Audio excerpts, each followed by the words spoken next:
அம்மா சாப்பிட போனோம் 1 மணி நேரத்தில் தான் என்னோடய கல்யாணமே நடந்துச்சுன்னு ஒரு நடிகை சொல்கிறாங்க. அவங்க யார் என்னங்கிறத வாங்க இன்றைக்கி வீடியோக்குள்ளே போய் பார்க்கலாம்.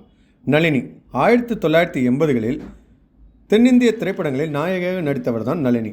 இவர் மோகன்லால், சத்யராஜ், மம்முட்டி, விஜயகாந்த், மோகன் ஆகியோருடன் நாயகியாக நடித்துள்ளார் என்பது குறிப்பிடத்தக்கது. இவர் தமிழ், தெலுங்கு, மலையாளம் மற்றும் கன்னடம் போன்ற பல மொழிகளில் சின்னத்திரைகளிலும் நடித்துள்ளார் என்பது அனைவரும் அறிந்ததே. 1987ஆம் ஆண்டு நடிகை நளினி ராமராஜனை திருமணம் செய்து கொண்டார். 1988ஆம் ஆண்டு இவர்களுக்கு அருணா மற்றும் அருண் என இரட்டை குழந்தைகள் பிறந்தனர். அதன்பின் இவர்களுடைய திரையுலகம் மற்றும் குடும்ப வாழ்க்கை என அனைத்தும் நன்றாக சென்று கொண்டிருந்தது. இருப்பினும் அவர்கள் 2000ஆம் ஆண்டில் கருத்து வேறுபாடுகளால் விவாகரத்து செய்துள்ளனர்.